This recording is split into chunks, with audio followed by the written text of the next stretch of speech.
actually Kanal demands, make a video on the Buttwink.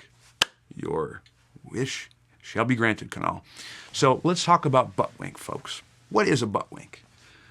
A Buttwink is when the pelvis and the spine posteriorly orient as a unit in order to increase the vertical displacement of that person's body. Let me unpack that a little bit for you fine folks.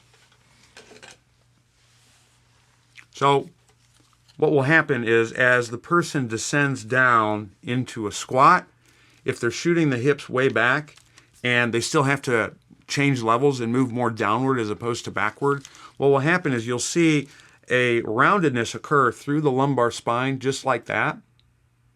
And what that will cause is it'll cause the pelvis to kind of dip slowly, or not slowly, oftentimes quickly underneath. So it's kind of like a very quick posterior tilt, but it occurs through the lumbar spine and potentially the thoracic spine as opposed to a mechanic just purely through the pelvis itself. And that's basically what a Buttwink is. And it's more common in back squats than it is typically in other squat variations. Now, the question that we have to ask ourselves is butt-winking a bad thing? And the answer is, well, it depends.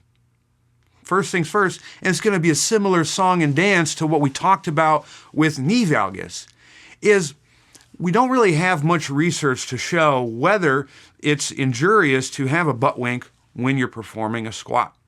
In fact, there's some evidence showing the contrary, at least at low loads. Under low loads, it actually might be safe to lift with a flexed spine. The concern and the issue is we don't have any research with high loads.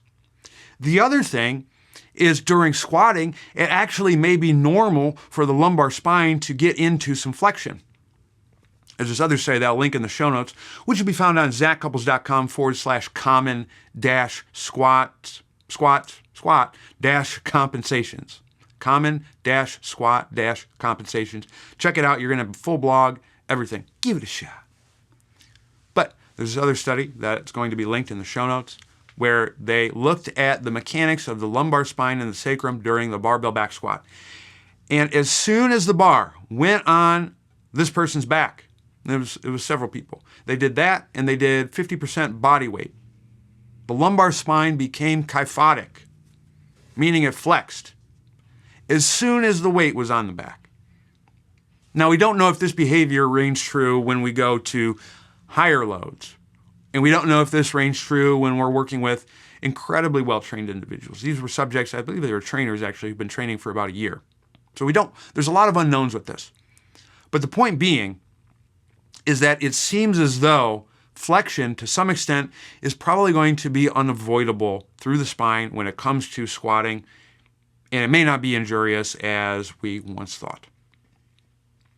So if we can't say that flexion and butt-winking is necessarily a bad thing, and it might even be a normal thing when it comes to squatting, is it something that we want to see on the biomechanics side? Well, it depends. It depends on what squat we're talking about. Because there's a difference between doing something that has more of a posterior load, like a back squat, and an anterior load, like a front squat. The mechanics of both of those squats are different. The starting position of the spine in both of those is going to be different. And because of that, there might be certain expectations and things we may see in one variation, a back squat, and compared to another, a front squat. And I'm going to unpack that for you folks, because then we can determine which ones are appropriate to see butt-wink, which ones are not. So, general rule of thumb, with squatting, the way I'm going to define squatting for you beautiful, sexy, outstanding people, and the way we're going to differentiate it from a hinge, is if I'm squatting, I want vertical pelvic displacement. What that means is when I squat with my son, we want to see the pelvis drop down and drop up. You want it to be relatively up and down like that. What I don't necessarily want is the pelvis shooting backwards like this. That's more of a deadlift, all right? That's how I'm differentiating a hinge from a squat. Hinge is more vertical displacement of the pelvis in comparison to a deadlift, which you're shooting the hips back. That's your knee dominant versus quad dominant thing, but looking at it from a biomechanical lens. At the pelvis, if I have vertical displacement, in order to make that happen, if we're assuming that I have relative motion preserved and I'm not having to lock things in place, the sacrum is going to be more counter-nutated or tipped backwards if I want vertical displacement. If I want horizontal displacement, sacrum has to nutate. That's the difference between a squat and a hinge. Now let's look at what the position is going to be of the spine when it comes to a back squat first. With a back squat, the barbell is going to be on your back. So now think, folks, if the barbell is on my back, what's going to happen to the thorax? Well, if I got to rinse my shoulders back like this, there's going to be more concentric tension, compression, or contraction, shortening of posterior musculature. So the upper back is going to be flatter, like that. That's going to shove the thorax forward, which if the thorax is shoved forward, there's going to be more anterior expansion available. Now, folks, the curves that we see at the thoracic spine, which is blue on TED, are the same curves that we see at the sacrum. So if you look at normal, with scare quotes, positioning of the spine, generally the thoracic spine is more kyphotic. The sacrum is also kyphotic. And generally, whatever happens at the thorax is going to be mirrored at the sacrum. So if the thorax is pushed forward and it's more flat, compressed, concentric, we're going to see the same song and dance at the pelvis and the sacrum, which would be, folks, nutation at the sacrum. So if the sacrum is nutating, then that means with a back squat, you're going to get more horizontal or posterior displacement when you descend in the squat because you're prepositioned towards being nutated. But now here's the interesting thing. Again, if we go back to that study that shows that the lumbar spine becomes kyphotic as soon as the bar is on your back. Well, guess what, folks? If I have a pelvis that has more of that nutated position, but the task that I'm asking my person to do is, well, okay, I want you to be nutated, but I also want you to drop straight down, Charlie Brown. What you going to do about it? Well, the answer is I might have to actually make the lumbar spine kyphotic or flexed in order to achieve that verticality that's needed during a squat. And so because of that, it actually might be normal and more common to see a butt wink occur on the squat, the back squat, that is. And the reason why is because I'm already starting from a position where I'm more biased to displace horizontally and not vertically. And so what may have to happen is when you hit that certain point where you can't go back any further and shorter, you got to get low, you might have to be able to create more lumbar flexion to be able to go all the way down. And the reason why that is because when you have more of a nutated position, it's hard to achieve counter nutation. And so you have to pick up the motion somewhere in order to get the verticality. And that would be by simply posteriorly orienting the spine to be able to complete the task. So with a back squat, given that we start in a kyphotic position through the lumbar spine and that we're asking someone where the bias is, because of the positioning, more posteriorly oriented, meaning that they're going to be pushing their hips backward, but we want them to go down, they're probably going to need some degree of butt wink in order to make that happen. So with a back squat, you're probably going to have some degree of butt wink, and that's acceptable. How much is acceptable? We go back to a lot of the things that we talked about in the previous question. Does it hit some biomechanical stuff that we think is important that we should see on a squat? Like, are they staying up and down? Are they, is it with good technique? Are they maintaining an efficient bar path? One, so does it reach motor competency? And then the second thing is, does it feel good? If you're getting TFL and back pain and knee pain and you, injure everything doing the back squat, then it's probably too much butt wink, and you might need to do some things to address that.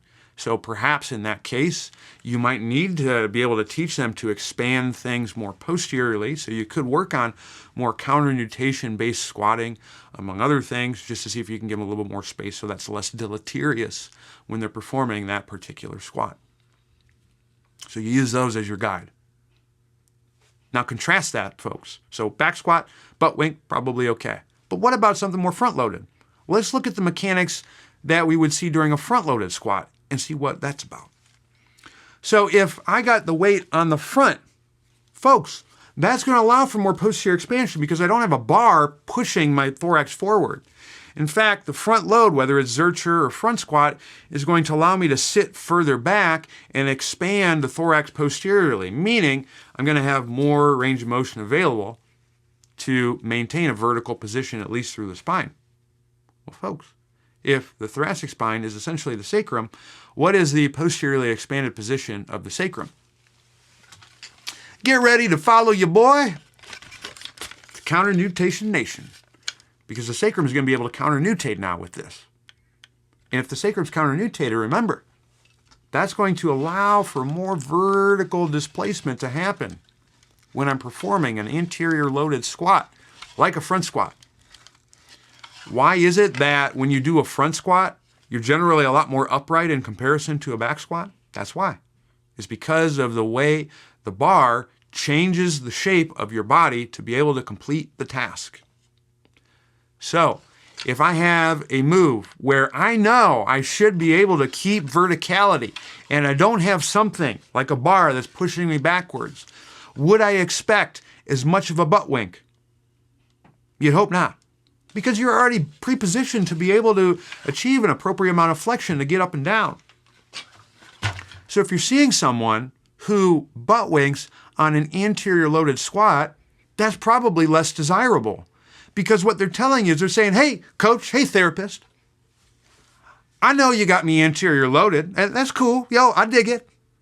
But what's going on is I ain't about that life. I want to be posteriorly displacing my pelvis because I'm going to just anteriorly tilt the F out of my stuff. That's going to allow me to shoot back. Yo, I get it. I know you want me to go up and down, but don't worry. I got you. I'm just going to create this aggressive lumbar flexion on the way down. We should be good, right? Wrong.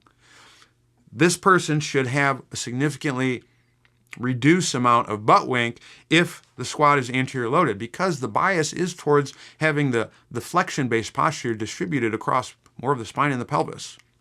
So butt wink is less acceptable when the load is anterior, and that's because it should be easier to maintain the spinal flexion needed to be able to maintain verticality on the squat. And so if you can't do that, it's actually a very similar fix to what you would see on the back squat. You need to teach your supreme clientele to get more posterior expansion. So that could be working on higher depth flexion. That could be doing things such as like the drunken turtle, which might encourage a bit more rounding through the spine. That could be doing things on single leg, like a step up, which could also encourage being able to keep that tucked position during the squats. And that's really the long and the short of it when it comes to the butt wink. So to summarize, this unbelievable question is a butt wink is basically just a large posterior orientation of the pelvis and the spine in total. We would expect less of that to occur during front-loaded based squats because the mechanics are biased towards being more vertical, and we would expect more of it during more back squats or posterior loaded squats because the mechanics in that particular task are biased towards more horizontal pelvic displacement. It can be too much if that person is not performing the squat to the standards that we would like, one. The second thing would be if it hurts or if they're not feeling the areas that we need them to feel, or they're feeling undesirable areas. So if we can do things in either case to encourage more posterior expansion so that or as little of that aggressive butt wink is allowed, then we're probably going to do right by our clients. They're probably going to be feeling good with their squat, and they'll have an appropriate amount of butt wink with the desired task at hand.